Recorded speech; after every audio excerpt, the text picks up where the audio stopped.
Əziz izləyicilər, hər birinizi xoş gördük. Bugünkü vergi məcəlləsinə dair 41-ci video dərsimizin 3-cü hissəsində bu cari vergi ödənişlərindən bəhs edəcəyik.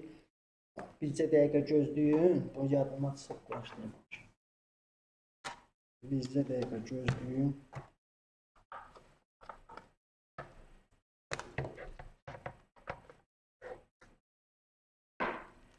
Bu planşeti çıxardan Allah canını sağ eləsin. Mən yaxşı izah eləmək.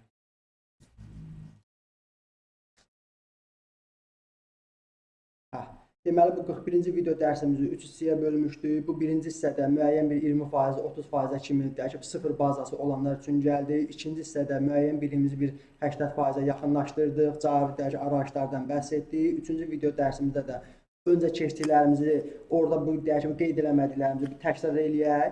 Ondan sonra maddələrə gələrik, ondan sonra onun müxabirləşmələrinə gələrik, cari vergilərlə bağlı müxabirləşmələrinə.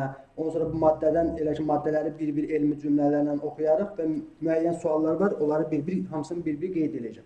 Bir də ki, bu vergi məcəlləsi elədir ki, bunun hansısa bir maddənin mövzunu izah eləyəndə bunu tam 100% izah eləmək olmur. Niyə? Tam 100% izah eləsəndə, o deyək ki, bu qarşı tərəf müəyyən deyək ki, az faiz həcmdə bu baza birlikləri olanlar, onu deyək ki, izah eləsəndə onu qavraya bilmirlər. Niyə? Çünki praktika lazımdır. O müəyyən hissəni deyirsən 80%-ə kimi elə gəlirsən, 20%-i demək istəmirsən. Niyə 20%-i demək istəmirsən? Çünki onu deyək ki, real praktika onu deyək ki, formalaşdırır. Ha sən deyək ki, bu deyək ki, 20%-ə görə əlavə 1-2 saat vaxt lazımdır, amma onu da desən, deyək ki, yenə də oturuşmur bilik yerində. Çünki niyə müəyyən bir zaman lazımdır, özü onu canlı olaraq həmin hadisəni yaşamalıdır. Onu zaman onu formalaşdıracaq, onun deyək ki, həvəsi onu formalaşdıracaq. Yoxsa elə sən elə hər şey gəlir burada bu videoda belə denən, onu yəni elə də bilməm fikrimi izah edə bildim ya yox. Yəni müəyyən baza müəyyən bilgilər var ki, onu deyək ki, müəllimdən asılı deyil, deyək ki, onun təlimçisindən asılı deyil. O deyək ki, onun deyək ki, iştirakçının özündən asılıdır, onun həvəsindən asılıdır, müəyyən zamandan asılıdır, onun deyək ki, praktikasından asılıdır. Müəyyən dövr ərzində onlar formalaşır. Hər nəysə, siz çox yormayın, başlayaq. Deməli, əvvəlki bircə dəqiqə. Burada da axırda da onun cari deyək ki, arayışları, bu vergi orqanı bu necə yoxlayır, o deyək ki, o mövzuda gələcək. Yaxşı etap. Birdən-birə alınması mövzu deyil. O bir atalar sözü var idi, o da yadından çıxdı. Buna baxmışdıq. Yox, bu bizə lazım deyil. Bu nə idi ki? Birə gedək, o qələmi də aktivləşdirək. Qələm hara ki? Bu qələmi də götürək.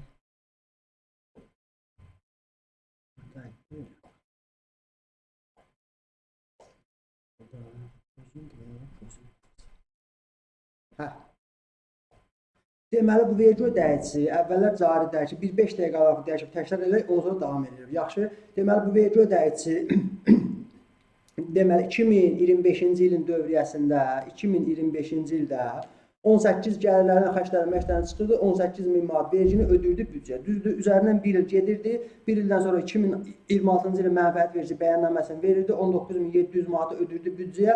Bu aralıqda da büdcə deyək ki, boş qalırdı, bu büdcənin də maliyyə ilə təmin etmək üçün də Mikail müəllim də o nə dedi? Dedi ki, bəs ay vergi ödəyicisi, bəs gəl bu büdcəni deyək ki, doldurmaq üçün, arada bu boş saxlamamaq üçün və xahiş edirəm, bu 2026-cı ildə ödəməli olduğum bu vergiləri hissə büdcəyə ödə, bunlar da razılığa gəldilər.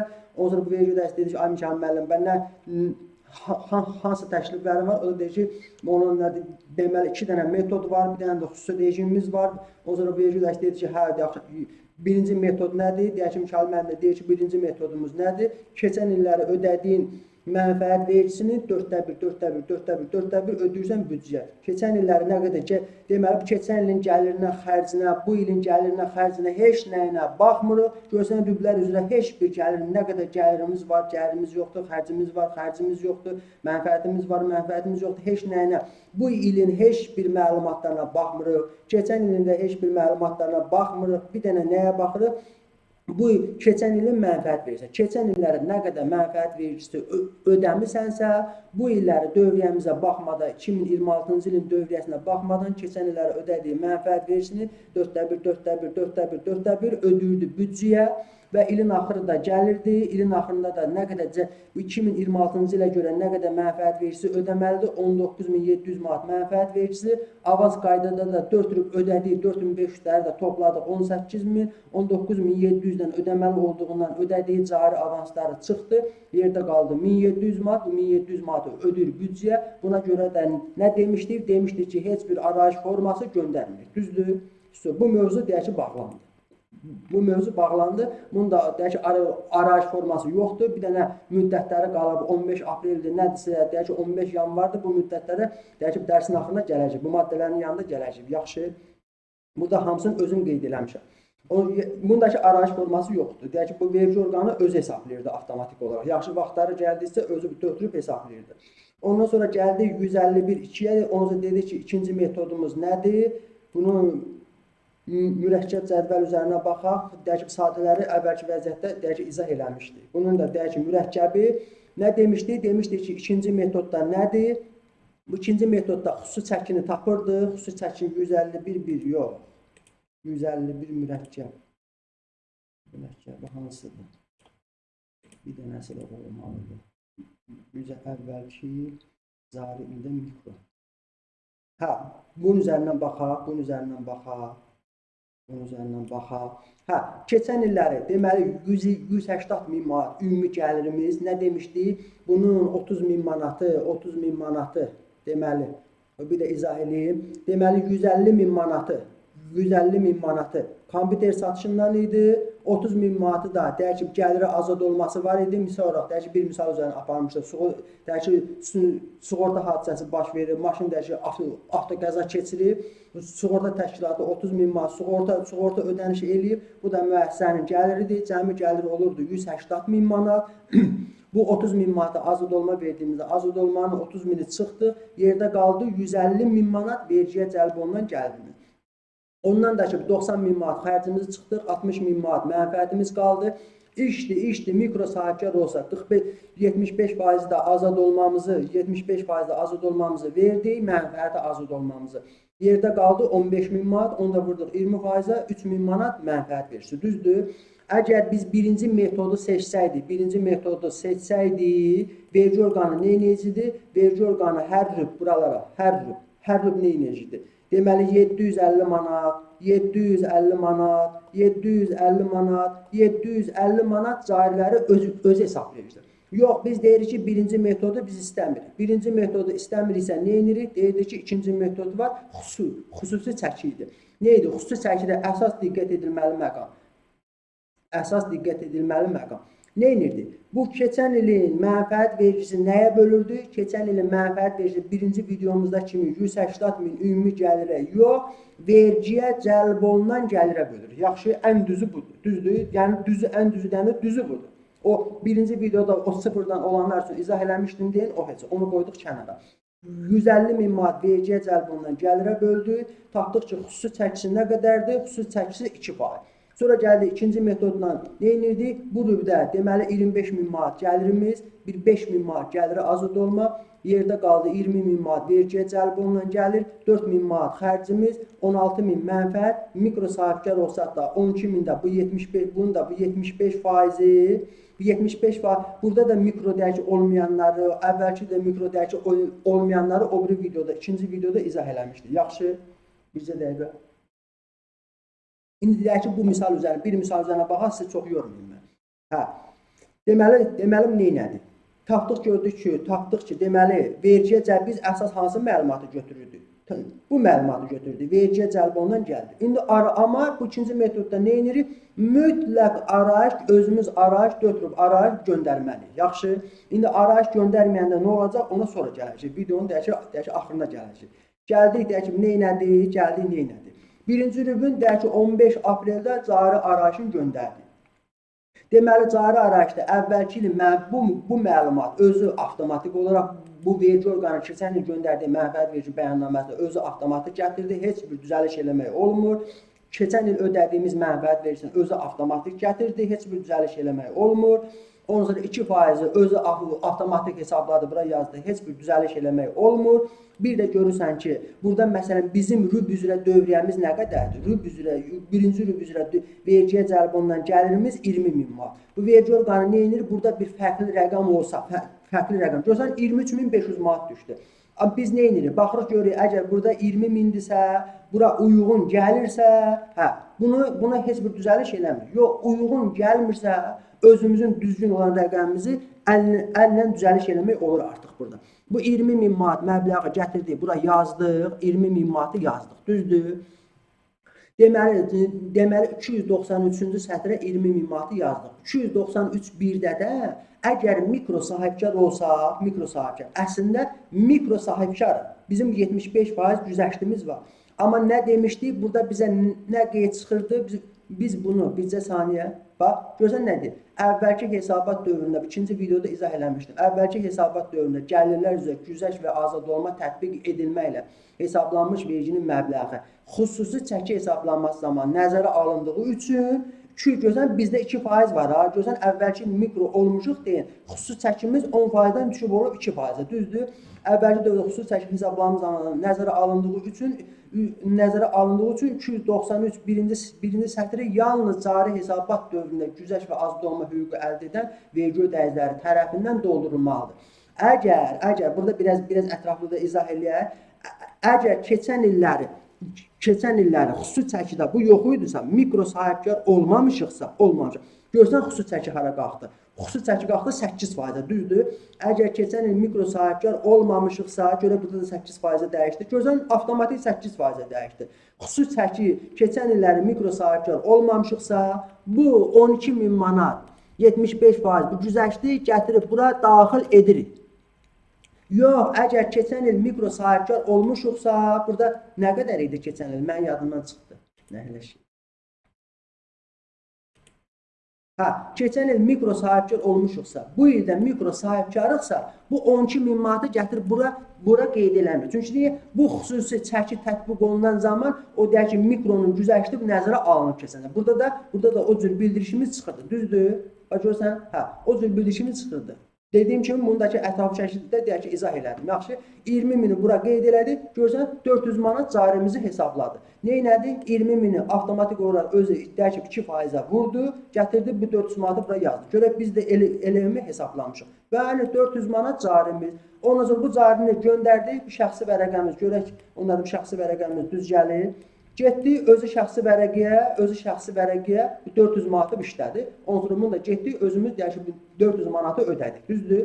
Ondan sonra gəldik, deyək ki, ikinci rübə, neynədir? İkinci rübdə gəlirimiz 30.000, gəlir azad olmamız 6.000 varsa, yoxdursa, buradan 6.000-i silək, 6.000-i sildik. 6.000-i sildiksə, elə gəlirimiz vergiyə cəlb olunan gəlirimizə bərabərdir. İşdir. Əgər bu yoxdursa, elə bura nəyə gətirib qeyd edəcək? Bura deyək ki, bu ikinci rübdə 30.000 manatı bura qeyd edəcək. Yox, vergiyə azad olmamız varsa, gəlirə azad olmamız varsa çıxacaq. Yoxdursa, heç nə çıxmayacaq. Elə bu 30.000, bu 30.000-ə bərabər olacaq.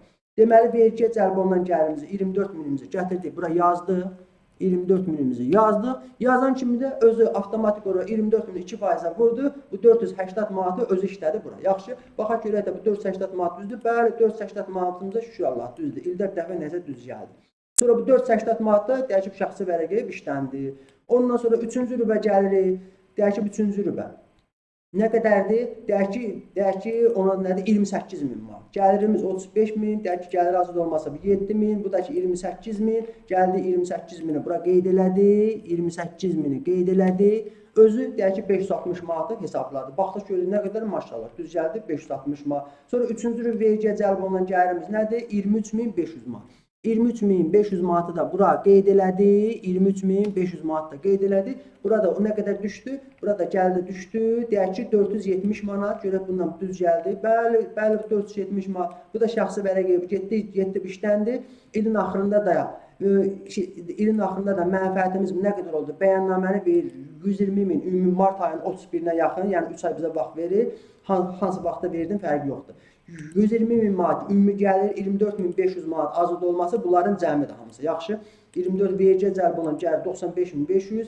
Ondan sonra xərci 23.500, yerdə qaldı 72.000, 54.000 manat da mənfəəti azad olmamız var idi mikro sahibkar olduğundan. Onda vurduq 20 şeydir, nədir? Onda qaldı 18.000, onda vurduq 20%, bu da elədi 3.600 manat mənfəət vergisi. İlin axır gələndə də 3.600 manat mənfəət vergisindən ödədiyimiz carilərə çıxdı. 1910 manat caridən çıxdı. Bu şəxsi vərəqə nə qədər işlənəcək? 1690 manat. 4 rüb bu cariləri mütləq göndərməli. Birdən göndərməsən nə olacaq? Carinin maddələrində deyək ki, oxuyacaq ki, 67-ci maddəyə əsasən öz hesablayacaq, onu da gələcək, narahat olmuyor. Deyək ki, ilin axırında da 1690 manatı, bunu deyək ki, onunla da şəxsi vərəqəmizə bu işləndi, onu getdik, ödədik. Burada heç bir problemimiz yoxdur, Burada deyiləsi nələrimiz qaldı, deyiləsi nələrimiz heç nə qalmadı. Bundakı özünüz araşdırırsınız, deyək ki, imzaladıq, göndərdik, ya Allah getdi, düzdür. Ondan sonra gəlirik 151.5-ə. 151.5-in sadəsinə baxmayaq, o videolarda baxmışdıq, bu mürəkkəbinə baxaq. 151.5-ə. Demişdik 151.5 xüsusi rejim idi. Keçən illərin deyək ki, mənfəəti olmayanda, vecudla mənfəəti olmayanda, el zərərlə çıxanda, keçən il deyək ki, dövriyyəsi olmayanda, onda nə edirdik? Keçən il o 4-cü variantımız var idi. Keçən il deyək ki, elə sadələşdirilmiş verginin ödəyicisi olanda nə edirdi? Bu illəri keçir mənfəət vergisinin ödəyicisi olmuşuqsa, yenə də cariləri 151.5 ilə göndərilməlidir, xüsusi rejimlə. Ondan sonra zərərləri nəzərə alınırdı. İndi gələk baxaq. Keçən il deyək ki, yoxdur, düzdür? Bu halda da arayışı göndərməliyik. İndi gələk bir-bir baxaq. Gələk bir-bir buna da bir sürətli baxaq. Bircə saniyə.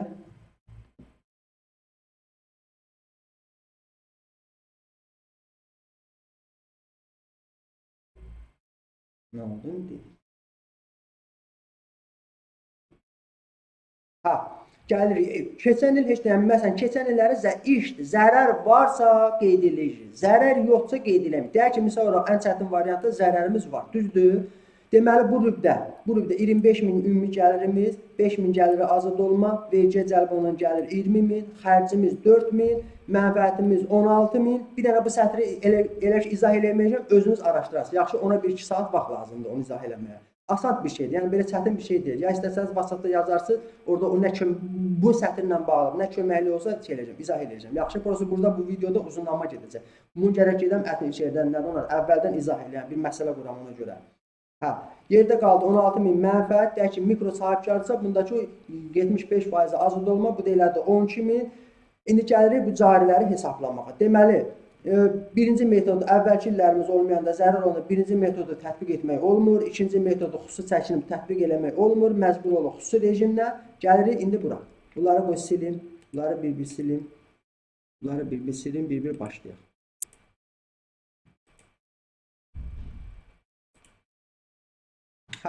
Bu keçmiş ilin zərərimiz varsa, bu vergi orqanı keçən il mənfəət vergi bəyannaməsini verəndə, bu vergi orqanı görür ki, qardaş, sən bunu 3.000 zərərlə vermirsən. Onun üçün nə edir? Özü avtomatik bu 3.000 özü gəlir düşür bura. Özü gəldi 3.000 düşdü bura. Sən buna əllə düzəliş eləyə bilərsən. İstəsən bunu 2.000 də eləyə bilərsən, istəsən 1000 manat da eləyə bilərsən. Amma 3.000-i qaldırıb, məsələn, 3.100 manat eləmək olmur. Yəni 3.000-dən yuxarı qaldırmaq olmur, dəyişmək olmur. Aşağı sala bilərsən, bu vergi orqanının xeyrinədir. Amma 3.000-dən yuxarı elə ki, məbləğ qeyd eləyə bilmərsən, əllə düzəliş eləmək dəyişib istəsən. Niyə dəyişik eləyir? Çünki qardaş deyirsən, keçən illər mənfəət vergi bəyannaməsini verdin, əvvəlki illəri verdin, 121-ci maddəyə əsasən əvvəlki maddələrdə keçmişdi. Deyək ki, hüquqi şəxslərdə əvvəlki ilin 5 il idi, başqa bir şərtlərimiz də var idi. Bu fiziki şəxslərdə 3 il zərəri keçirə bilirlər, düzdür? Deyək ki, bu hüquqi şəxsdir, bütün normalara əməl eləməklə, deyir, qardaş, sən keçən illəri mənfəət vergi bəyannaməsini vermirsən, mən orada görürəm ki, sənin zərərin 3.000 manatdır, düzdür? 3.000 manatı özü avtomatik bura işlədir. Ondan sonra gəlirik. 25.000 gəlirimizi bura qeyd edirik. Görsən, hesabat ilə artam yekunla bu deyək ki, ikinci deyək ki, arayışımız var idi. 151-2. Oradakı deyək ki, sətirlər başqa məlumatlar idi. Buradakı sətirlər başqa məlumatlar. Yaxşı. Orada vergiyə cəlb olunan gəliri soruşurdu. Burada ümumi gəliri soruşur. Sonra gəldik. Burada elə ki, nə qədər idi? 25.000. 25.000 manatımızı gətdik, yazdıq bura. 25.000-i yazdıq. Düzdür? İndi 25.000-i yazdıq. Əgər gəliri azad olmamız varsa, bura qeyd edilir. Gəlirə azad olmamız yoxdursa qeyd eləməyəcək. Yaxşı, indi baxaq görürük, gəlirə azad olmamız var. Bəli, gəlirə 5000 manat azad olmamız var. 5000 manata gətirdik, yazdıq bura. 5000 manata yazdıq bura. 5000-i bura yazdıq, düzdür? Ondan sonra nə deyir? Hesabat ilə xərcin var. Xərcin varsa qeyd eləsən, xərcin yoxsa qeyd eləməyəsən. Xərcimiz nə qədərdir? Xərcimiz 4000. Xərcimizi də qeyd elədik, 4000. Sonra dedim ki, bundakı hələlik baxmırıq buna. Yerdə qaldı 16000. İndi mənfəətə azad olman da varsa, onu da gətir bura qeyd eləsən. Mənfəətə azad olmamız da var. 12000-də mənfəətə azad olmamız. 12000-də mənfəətə azad olmamız. Bunu da bura qeyd elədik. 150 manat carimizi hesabladı. Nə tər hesabladı? Bunun üstünə baxaq. Görsən, birinci rübümüzün gəliri, oradan xərcimizi çıxdı, oradan bu belə hesablamalı deyil də. Hə. Deməli 16000-dən, 12000-i çıxdı. Ondan sonra zərərimiz varsa, zərərimizi də çıxdı. Zərərimiz varsa, yoxsa yoxdur. Zərərimizi də kompensasiya etdi. Onu vurdu 20%-ə. Nə demişdi? Minimum 75%-in ödə. Düzdür? İndi minimum 75%. Niyədir? Onu videomuzun axırında maddələri oxuyanda orada gələcək açıqlama verəcək. Yaxşı, açıqlama verəcəm. Ondan sonra bunu da deyək ki, hesabladı. Bunu da hesabladı. 150 manat vergi elədi. Düzdür? Yəni, nəysə, ora gəlməyim, o 75%-ə birazdan gəlir. 150 manat vergini hesabladı. Gəldi, deyək ki, bu şəxsi vərəqi bu işləndi. Carini deyək ki, göndərdim şəxsi. Hə, 151.5-də də artıq sən deyək ki, 151.1-də birinci metodda arayış göndərmirdin. İkinci metodda arayış göndərirdin. Üçüncü metodda da arayış göndərəsən. Yaxşı. Deməli, birinci metodda arayış göndərmirdi. Ondan sonra ikinci metodda arayış göndərirdi. Üçüncü metodda da arayışı göndərir. Yaxşı. Ondan sonra gəldik, deyək ki, ikinci rübə. İkinci rübədə nə edirdik? Deyək ki, 2 rüb üzrə gəliri. Ondan sonra gəliri nə qədərdir? 2 rüb üzrə gəliri. Deməli, eləyir 2 rüb üzrə gəliri, eləyir 55.000 manat. 55.000 manatı bura qeyd elədik. 55.000-i qeyd elədik. Deyək ki, 2 rüb üzrə xərci nə qədərdir? Yox, gəliri azad olması 2 rüb üzrə. Deyək ki, 2 rüb üzrə. Bu da elədi 11.000 manat. 11.000 manatı getdi. Bunu da bura qeyd elədi. 11.000 manat da qeyd elədi. Bunları pozmayıb, bunlar bizə. Hə, 11.000 manatı qeyd elədi. Ondan sonra xərcimiz nə qədərdir? 10.500 manat. Xərcimiz varsa gətirib qeyd edirik, yoxsa qeyd eləmirik. 10.500 idi. Hə, 10.500 manat. Düzdür? Yəni görün. Xərcimiz 10.500 manat. Ondan sonra mənfəətə azad olmamız 25.125 manat. 25.125 manat. Bunu da qeyd elədik. Bu elədi 806 manat 25 qəpik. Düzdür? İndi bu bizi qorxuzar ki, axı bu carini çıxmır. Birinci rüb biz nə qədər cari ödəmişdik? Birinci rüb cari ödəmişdik 150 manat. Düzdür? Siz buradan bu şəxs deyək ki, arayışı göndərəndə bura bu qiymət düşsə, bu 2 rübündür. Amma bunu imzalayırsınız, göndərirsiniz, amma şəxsi vərəqi o nə qədər bir dənə burada özümüz də hesablayaq, o bir videoda hesaplamışdıq. Bərabərdir 806, birinci rübdə o nə qədər ödəmişdi? 150 manat. Bunu da çıxdı 656.25. Şəxsi vərəqə işləyəndə bu vergi orqanında bu 150 manatın baza məlumatları olduğundan 656 manat 25 qəpik işləyəcək, 656 manat 25 qəpik də ödəyəsən büdcəyə. Düzdür? Ondan sonra gəlirik. Üçüncü rübə gəlirik. Üçüncü rübə. Üçüncü rübə də gəldi. Üçüncü rübə bu haradaydı? 21.500. Hə. Üçüncü rüb. 3 rüb üzrə gəlirimiz. 3 rüb üzrə gəlirimiz 90.000. Düzdür? Bəlkə bunu izah eləməyim. Təbii bunu onun əvvəlki videolarda izah eləmişdi. Bir də elə ki, eyni şeylərə getmir. Deməli, birinci rüb, ikinci rübdə birinci rübdən ikinci rübün, üçüncü rübdən 1, 2, üçüncü rübün gəlirləri, xərcləri, mənfəəti, azad olmaları, dördüncü rübdə də birinci, ikinci, üçüncü, dördüncü rüblərin gəlirləri, ondan sonra azad olmaları, artan yekunlar bax bu deməkdir. Yaxşı. Ondan sonra bunu da gəldin, imzaladın, göndərdin, yallah, getdi. Ondan sonra gəlirik. Ondan sonra gəlirik. Bir dənə, indi gələk, deyək ki, maddələrimizə. Yaxşı, indi gələk, deyək ki, maddələrimizə. Bu nədir? Hə, bu kameralıdır. Bunu yoxlamasıdır. Buna birazdan gəlirik. Buna hələlik birazdan gəlirik. İndi gələk maddəmizə. Nə deyir? Hüquqi şəxslər və fərdi sahibkarlığa rüb qurtardıqdan sonra 15 gündən gecə olmayaraq bizim rüblərimiz də nədir? Burada da bir dənə cədvəlimizi də açaq. Bir dənə də cədvəl açaq. Bir dənə də cədvəl açaq burada. Yəni də cədvəl açaq. Hə. Rüblərimiz nədir? Deməli 1 ilə o neçə rübə bölmüşdük? 4 rübə, düzdür? 4 rübə. Hə. 1 rübü 1 ilə 4 rübə. Yanvar, fevral, mart, aprel, may, iyun, avqust, sentyabr, oktyabr, noyabr, dekabr, silin yanvarı, ondan sonra fevralı, bir də gəldi martı, bir də gəldi apreli. Düzdür? Deməli, biz deyək ki 31 marta kimi bəyannaməni verməliyik. Düzdür? 31 marta kimi 2026-cı ilin mənfəət bəyannaməsini verməliyik. İndi rüblərimiz nə tər olacaq? Yanvar, fevral, mart, aprelin 15-nə kimi. Bax, bir rüb qutardı, düzdür? Bir rüb qutardı. Bizə 15 gün vaxt verir, 15 gün ərzində. Aprel ayının 15-də, aprelin 15-nə kimi, daha doğrusu 15-nə kimi birinci rübün deyək ki, arayışını göndərməliyik. Birinci rübün arayışını göndərməliyik. Əgər deyək ki,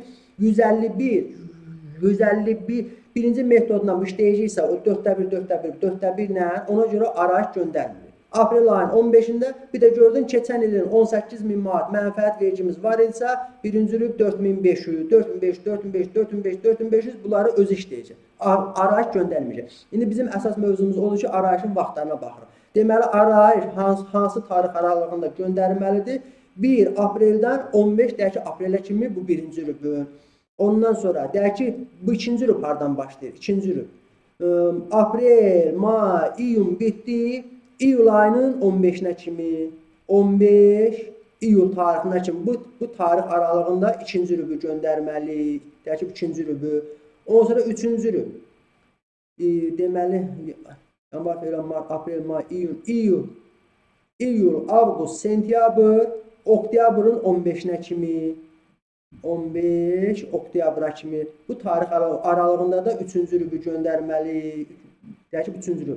Dördüncü rübüdə nə vaxt göndərməliyik? Dördüncü rübüdə deyək ki, dekabrın 31-nə kimi bitdi, yanvar ayının 15-nə kimi. 01 yanvardan 15 yanvara kimi buna da dördüncü rübü göndərməliyik. Düzdür? Bu 4 rübüzdə deməli tarixlərimizi də bildik. Birinci rüb 15 aprelə kimi, 15 iyula kimi, 15 avqusta kimi, 15 yanvar tarixinə kimi. Düzdür? Bunu da bildik. Sonra nə deyirik? İndi gəlirik maddəmizə maddəmizə. Maddəmiz harada? Nə deyir? Hüquqi şəxslər və fərdi sakin rüb qutardıqdan sonra birinci rüb bitdi, yanvar, fevral, mart bitdi, aprel ayının 15-nə kimi, iyulun deyək ki 15-nə kimi, indi bilməm, yadına çıxdı tarixlər. 15 gündən gec olmayaraq cari vergi ödəmələri dövlət büdcəsinə ödəməlidir. Həm fiziki şəxslər, həm də hüquqi şəxslər gəlir versin, hüquqi şəxslər mənfəət versin, hara ödəyirlər? Dövlət büdcəsinə. Bu hissəsinə baxmırıq, bələdiyyələrə baxmırıq, bunlar bizi yoracaq, onları özünüz deyək ki, araşdırarsınız. Bu birinci metodumuzdur. Bu birinci metodumuz. Gələk buna da gələk. Bu birinci metod. Nə deyir Mikail müəllim? Hər ödəmənin məbləği əvvəlki il o nə qədər mənfəət verisi ödəmişdik əvvəlki misallarda 18.000. Biz sanki birinci metoddan bəhs edir. Hər ödəmənin məbləği əvvəlki ilində hesablanmış vergi məbləğinin 18.000-in 1/4 hissəsi təşkil edir. 18.000-in 1/4-i 4.500, 4.500, 4.500, 4.500 ödəməliyik büdcə. Nə vaxt ödəməliyik? Rüb qutardıqdan sonra 15 gündən gec olmayaraq. Yaxşı, bir də ki, çox vaxtda mühasiblər gözləyirlər, elə 15-ci gün şey eləyirlər, nədir onlar da, arayışı göndərir. Çalışın, arayışı elə göndərirsinizsə, ayın elə ki, 10-na kim göndərir? Qoymayın elə ki, 15-nə çatsın. 15-nə çatanda bu vergi orqanı əlaqəli məlumatları əsasən öz hesablayır. Deyək ki, sistem belə donur. Nə bilim, o da götürəcək, onunla elə qarışqanın yerinə film vergisini hesablayacaq. Onun da əlində deyək ki, əsas var. İndi birazdan maddələrə gələndə axırında var, izah edəcəm. Deyək ki, bu birinci metod. Sonra bu xüsusi notariuslar bu hələlik bizə lazım deyil. Sizə elə belə boş-boş cümlələrlə yormayın. Sonra gəldik, deyək ki, ikinci metoda gəlirik. Metod 2. Bu da onun maddəsidir. Metod 2-nin maddəsidir. Orada metod 2-də nəyə bölürdük? Gələk bura bir dənə. Biz nə edirdik? Biz nə edirdik metod 2-də? Bu nədir? 1. İndi gəldik, deyək ki, bu 2-yə, bunun cədvəli nə idi? Biz bu vergini ümumi gəlirə bölürdük, yoxsa nəyə bölürdük? O vergiyə cəlb olunan gəlirə, düzdür? İndi gələk həmçin maddəyə. Baxaq görək maddədə nədir? Vergi ödəyicisi cari vergi ödəmələrinin məbləğini bu rübdəki vergiyə cəlb olunan gəlirinin həcmini, vergiyə cəlb olunan gəlirinin həcmini, vergiyə cəlb olunan görsən nədir? Vergiyə cəlb olunan gəlirin həcmini, onun keçən ildə vergiyə cəlb olunan gəlirində verginin xüsusi çəkisini göstərən əmsala vurmaqla müəyyənləşdirə bilər. İstəsən ikinci metodu da dəyişib tətbiq edə bilərsən. Orada da nədir? Keçən ilin mənfəət vergisini nəyə böldük? Gəlirə, yoxsa vergiyə cəlb olunan gəlirə? Görsən deyir, yox, gəlirə yox. Vergiyə cəlb olunan gəlirə. Buna böldük, xüsusi çəki ilə tapdıq, düzdür? Ondan sonra nə deyir? Bu zaman vergi ödəyicisi il ərzində cari vergi ödəmələrinin, görsən asan cümlələrdir. Biz əvvəldən maddələrə gəlsəydik, onda çətin olur. Amma onu birinci mərhələdə bir loru dinlən, ondan sonra bir 80% kimi, sonra bir sürətli izah, ondan sonra maddələr gəlir, deyir ki, maddələr çətindir. Maddələr çətin deyil. Sadəcə olaraq bunu deyək ki, mahiyyətini başa düşmək lazımdır. Bu zaman vergi ödəyicisi il ərzində cari vergi ödəmələrinin məbləğini müəyyənləşdirməyin yuxarıdakı iki mümkün metoddan birini. Yuxarıdakı metoddan hansını istərsiniz? Ya birinci metodu seç, 4/1 metodun, deyək ki, arayış vermə, heç bir əziyyət çəkmə, ya da istəyirsənsə, deyək ki, bu ikinci metodu seç, bu ikinci metodu seçəndə nə verməli idi? Arayış verməli idi. Düzdür? Arayış. Ondan sonra nədir? Bu zaman vergi ödəyicisi il ərzində cari vergi ödəmələrinin məbləğini müəyyənləşdirməyin yuxarıdakı iki mümkün metoddan birini seçir və hər il aprel ayının 15-nə dək vergi orqanına məlumat verir. Yaxşı. İndi vergi ödəyicisi cari vergi ödəmələrinin məbləğini müəyyənləşdirmək üçün bu məcəllənin 151 ikinci maddəsində nəzərdə tutulan metodu seçdiyi halda, yəni bu ikinci metodu seçdiyin halda nə edirdik? Arayış göndərməlidir. Burada birinci metodda arayış var idi, yox. Birinci metodda arayış biz göndərməkdir. Bu vergi orqanı özü hesablayırdı. Nəzərdə tutulan metodu seçdiyi halda, yəni bu ikinci metodu seçdiyin halda, hər il başa çatdıqdan sonra 15 gün ərzində mənfəətdən və ya gəlirdən hesablanmış cari vergi məbləği barədə vergi orqanına arayış təqdim etməlidir. Deməli, ikinci metodu seçsə nə təqdim etməli? Arayış təqdim etməli. Birinci metodu seçəndə arayış təqdim edəsən cümləsi var burada. Deməli, cümləsi yoxdur. Nə edəcək? Deməli, birinci metodda arayış göndərmir. Bu vergi orqanı özü avtomatik olaraq hesablayır. Vergi orqanında məlumatlar var da, bir də niyə biz arayışı göndərək? Düzdür. Sonra gəldi. Sonra nə? Arayış təqdim etməlidir. İndi yaxşı, arayışı biz göndərməsək nə olacaq? Arayış göndərməsək nə olacaq? Əks halda vergi orqanı bu məcəllənin 151 birinci maddəsində nəzərdə tutulan metodu tətbiq edir. Bu deyək ki, misal olaraq deyək ki, nə deyir burada? Deməli, ikinci metodu əgər arayış göndərməsə, vergi orqanı nə edəcək? Birinci metodu tətbiq edəcək. İndi gedək bunun üzərində izah verim sizə, deyək ki, cədvəlimizin üzərində. Qoy bir cədvəlin birini tapın. Birini tapın. Qoy buranı, bizcə saniyə, buranı silin. Bunu da sildik, bunlar da silək, qoy cədvəl açsın. Bu yaxşı maddədir. Buranı silək. Bunu da sildik. Deyək ki, onun nədir? İkinci metodu seçəndə, düzdür, ikinci metodu seçəndə. Biz nə etməliyik? Deyirdi, ya birinci metodu seç. Birinci metodu seçsəydi, nə edirdi? Arayış göndərmirdi, vergi orqanı. Deməli, burada hesablayırdı. 750 manat özü hesablayıcıdır. 750 özü, 750 özü. Dedi ki, əgər 2 dənə metodum var. 151, birinci metod, ikinci metod. Düzdür?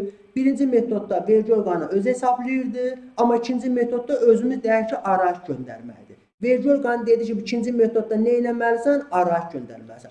İndi bir də burada nə dedi? Dedi ki, arayış göndərməsən nə olacaq? Gözən arayış təqdim etməlidir. Əks halda, yəni arayış göndərməsən,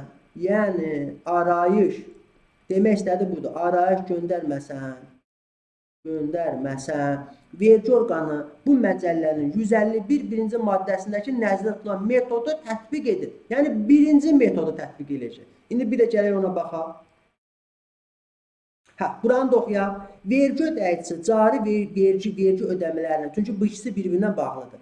Vergi ödəyici cari vergi ödəmələrinin məbləğini müəyyənləşdirmək üçün tətbiq etdiyi metod barədə məlumat vermədiyi halda, məlumat verməmişəm. Deyək ki, ikinci arayışı, deyək ki, ikinci metodunla bağlı arayış göndərməmişəm. Məlumat vermədiyi halda vergi orqanı birinci metodu tətbiq edir, həmin metod vergi ilinin sonuna dək dəyişdirilmir. İndi bu nədir? Onlara bir-bir gələcək. Yaxşı, indi gedək ora. Buranın deyək ki, izahını verim sizə. Deməli, vergi orqanı dedi ki, ay vergi ödəyicisi, qardaş, 2 dənə metodum var. Maddədə sənə açıq aydın dedim ki, istəyirsənsə yuxarıdakı bu 2 metoddan birini seç. Bu birincini seçsən, özün bunları avtomatik olaraq hesablayacaq.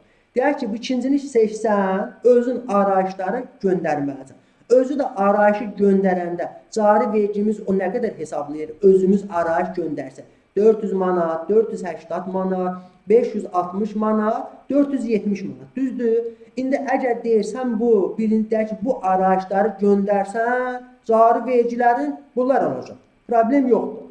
Yox, bu arayışı göndərməsən, dedim mən nəyi tətbiq edəcəm? Birinci metodu tətbiq edəcəm. Necə? Arayışı deməli göndərməsən, necə? Vergi orqanı 750 manat, 750 manat, 750 manat, 750 manat bu vergiləri özü avtomatik olaraq hesablayacaq. Məsələn, birinci rübdə yadımızdan çıxdı, indi bunun da variantları var. Birinci rübdə yadımızdan çıxdı, birinci rüb yadımızdan çıxdı, cari arayışı göndərmədi. Vergi orqanı bu 750 manatı aprel ayının 15-i birinci rübdə özü hesablayacaq. Və sonra deyə bilərsən ki, ay vergi orqanı, bu ikinci rübdə yadıma düşdü, yaxşı, okey, hesabladım. Yaxşı, bu ikinci rübdə yadımızdan çıxmadı, göndərdik. Deyir ki, yox, özümüz göndərmək istəyirik. Bu vergi orqanı nə deyir? Əsəbləşir. Deyir, yox. Əgər birinci özünün maddəsi də var. İndi həmin maddəni oxuduq, indi bir də oxuyacaq. Əgər birinci rübdə arayışı göndərməsən, vergi orqanı necək? Özü avtomatik birinci metodu tətbiq edəcək və sənin də hüququn olmayacaq ki, növbəti rüblərdən bu metodu tətbiq edəsən. İlin axırına kimi vergi orqanı avtomatik olaraq birinci metodla bu cariləri öz hesablayacaq. Görsən, deməli 750, 750, 750 və 750. İndi belə bir variant da ola bilər. Birinci rüb yadına düşdü, misal. İndi burada başqa nüanslar var, onlara gəlmək istəmirəm. O nüansları praktika özü sizə formalaşdıracaq. Birinci rüb yadına düşdü, arayışı göndərdim. Bu 400 manatla göndərdim. Bu 750 ilə eləmədi, hesabladım. Gördü ki, adam bu, deyək ki, vergi orqanı gördü ki, arayışı göndərdi. Birdən 400 manatla göndərdi. İkinci rüb yadından çıxdı, göndərmədi. Vergi orqanı necə? Avtomatik olaraq bu 750 manatla hesablayacaq. Birinci rübü bundan razılaşdı. Eyb yox. 400 manat arayışı göndərdi. Deyək ki, ikinci rüb arayışı göndərmədin, avtomatik olaraq 750-ni hesablayacaq və ilin axırına kimi də sənin hüququn olmayacaq. Bu, deyək ki, ikinci metodlara özün arayış göndərməyə, qayıtmağa hüququn olmayacaq. Bu vergi orqanı 2 rübü başlayacaq, deyək ki, 3 rübü öz hesablamağa. Sonra, deyək ki, birinci rübü də göndərdin, ikinci rübü də özün göndərdin. Üçüncü rüb yadından çıxdı. Vergi orqanı neyinəcək? Avtomatik 750-ni özü, avtomatik deyək ki, 750-ni özü. Yəni, sən bir arayış göndərmədinsə, ilin axırına kimi bu vergi orqanı öz hesablayacaq. Bu yaxşı. Bunu da başa düşdük. İndi bir də gedək. İndi dediyim kimi, burada bu fərqli nüanslar var. Özün deyək ki, analiz edirsən, baxsın ki, hansı sənə sərf eləyir, hansı sənə sərf eləmir. O nüanslar başqa videonun mövzusudur. Ondan sonra gəldik, maddəmizi bir də oxuyaq. Və maddəmizi bir də oxuyanda asan olacaq. İndi bunlara bir də pozun. İndi bunlara bir də pozaq. Buralara bir də baxaq. Bir də oxuyaq. 151 yuxarıda o nə dedi? Yuxarıda bu qeyd edilir ki, sənin deyək ki, hüququn var ki, bu 2 metod, yuxarıda 2 dənə metodumuz var. Yuxarıdakı bu 2 metoddan hansını istəyirsənsə seç. İndi gəldik bu 151-ü bir daha. Bu zaman vergi ödəyicisi ilə, yox, bizcə saniyə, bu metod 1 idi, bu da metod 2 idi, düzdür? Və bu zaman vergi ödəyicisi ilərdə cari vergi ödəmələrdən görün bu video çəkilir. Bu çəkir. Demək 2 saatdan danışır. Oxuyaq. Bu zaman vergi ödəyicisi il ərzində cari vergi ödəmələrinin məbləğini müəyyənləşdirməyi yuxarıdakı iki mümkün metoddan birini seçin. Hansını istəsən seç qardaş. Hər il aprel ayının 15-nədək bu barədə vergi orqanına məlumat verir. İndi baxaq. Vergi ödəyici cari vergi ödəmələrinin məbləğini müəyyənləşdirmək üçün bu məcəllənin 151 ikinci maddəsində nəzərdə tutulan metodu seçdiyi halda, yəni birinci metodu seçdiyin estağfurullah, ikinci metodu seçdiyin halda hər il başa çatdıqdan sonra 15 gün ərzində mənfəətdən və ya gəlirdən hesablanmış cari vergi məbləği barədə vergi orqanına nə təqdim etməli? Arayış təqdim etməli, arayış. Hansı metodu seçsək, bu ikinci metodu seçsək, arayış göndərmək. Deməli, birinci metodda arayış var, yox. Birinci metodda arayış yoxdur. İndi birdən ikinci metodu seçməyəndə, deyək ki, arayış göndərməyəndə nə olacaq? Vergi orqanı birinci metodu tətbiq edirdi. Və nə olurdu? İlin sonuna kimi davam edirdi birinci metoduna.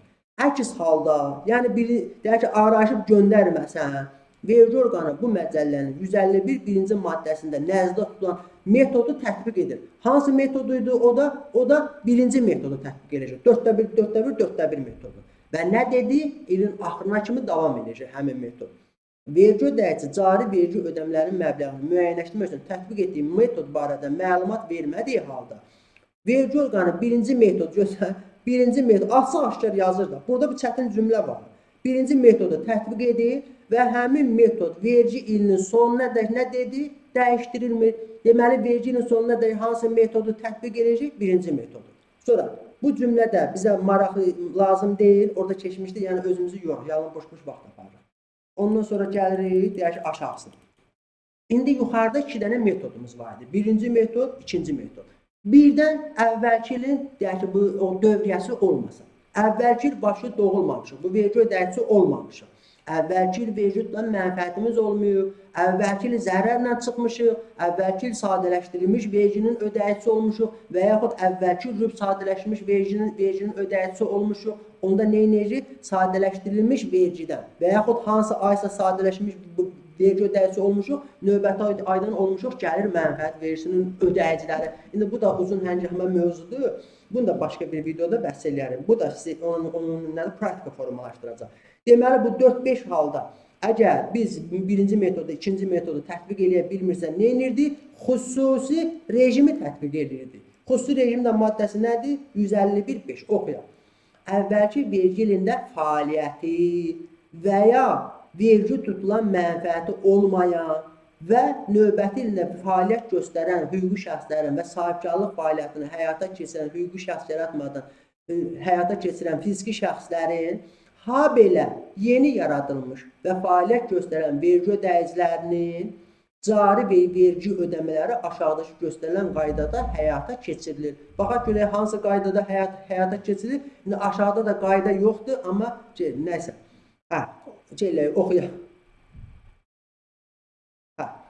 Əvvəllər fəaliyyəti və ya vergi tutan mənfəəti olmayan bu vergi ödəyicilərinin mənfəət və ya gəlir vergisi üzrə cari vergi ödəmələri təqim ili ərzində rüblər üzrə nətər hesablayırdı? Birinci rübün carisini göndərəndə birinci rübün gəlirin xərcini, ikinci rübün gəliri carisini göndərəndə həm birinci, həm də ki, ikinci rübün gəlirlərin xərclərini toplayırdı. Üçüncü rübdə 3 rübün gəlirlərin xərclərini, dördüncü rübdə 4 rübün gəlirlərin xərclərini. O nə deməkdir adı? Artan yekunla.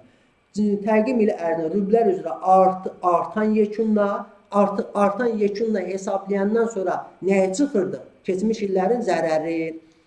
Sonra əvvəlki illərdə yaranmış zərər məbləğləri vergi tutulan mənfəətdən çıxılmaqla bu məcəllə ilə müəyyənləşdirən müvafiq vergi dərəcəsinə əsasən hesablanır. Yəni hesablayırdıq, 20%-ə vururdıq, mənfəət vergimizi hesablayırdıq, sonra nə deyirdi? Heç olmasa minimum 75%-ni ödə. Cari vergi ödəmələrinin məbləği mənfəətdən və ya gəlirdən verginin məbləğindən 75%-dən az olmamalıdır. Yəni minimum 75%-ni hesablayırdı.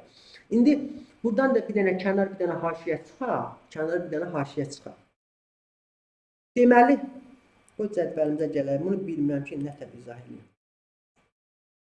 Bircə saniyə.